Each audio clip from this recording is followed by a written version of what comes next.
আজি 2024-25 বৰ্ষৰ বিত্তীয় বৰ্ষৰ যি বাজেট আজি সদনত উত্থাপন কৰিছে বিত্তমন্ত্ৰী ডাঙৰীয়ানীয়ে, এই বাজেট আমি এআইইউডিএফ বিধায়িনী দলে এক কথাত ক'ব পাৰোঁ যে এটি আন্তঃহাৰশূন্য বাজেট আৰু নতুন ঘোষণাহীন এটা শুকান বাজেট। গতিকে এই বাজেটত অসমৰ জনগণৰ আশা আকাংক্ষাক কোনো প্ৰকাৰে প্ৰতিফলিত হোৱা নাই। দেখা গৈছে যে এই বাজেটে দুটামান ক্ষেত্ৰতহে তেওঁলোকে গুৰুত্ব আৰোপ কৰিছে। বিশেষভাৱে ধৰ্মীয় দৃষ্টিকোণৰ পৰা যিসমূহ অনুষ্ঠান প্ৰতিষ্ঠান আছে সেইবিলাকৰ ওপৰত ধন বিনিয়োগ বেছিকৈ কৰিছে। আমি ধৰ্মীয় অনুষ্ঠানত ধন বিনিয়োগৰ সম্পূৰ্ণ বিৰোধিতা কৰা নাই, কিন্তু একেটা সময়তে আমি বিচাৰিছিলোঁ যে আটাইখিনি ক্ষেত্ৰতে তেওঁলোকে যাতে ধন বিনিয়োগ কৰে। কিন্তু দেখা গৈছে যে নতুন বাটপথৰ ঘোষণাৰ ক্ষেত্ৰত এই বাজেটত বিশেষ একো নাই। অসম মালাৰ কেইটামান ৰাস্তা বাদে তেওঁলোকে বিগত সময়ত কৰা ৰাস্তাসমূহৰ ঘোষণাহে ইয়াতে উল্লেখ কৰিছে।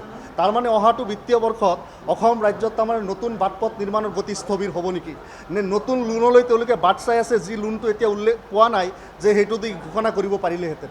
আৰু আমাৰ লাগিছে সেনেকুৱাই যে যিহেতু এই চৰকাৰৰ এই বাজেটৰ ঘোষণাত নতুন বাটপথৰ নাই।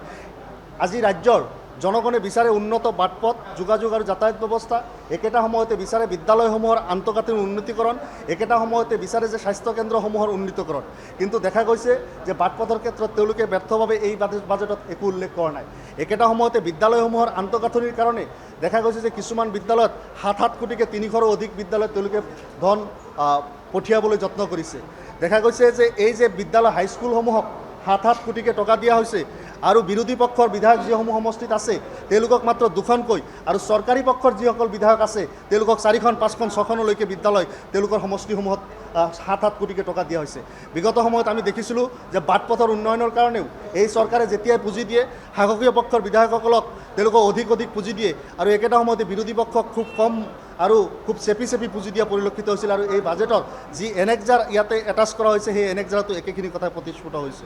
গতিকে এই বাজেট অসমৰ জনগণৰ কাৰণে এটি ফ্ৰেণ্ডলি, অসমৰ জনগণৰ ভালৰ বাবে এই বাজেট নহয়, আৰু এই বাজেট মই প্ৰথমে উল্লেখ কৰা ধৰণে এটা শুকান বাজেট।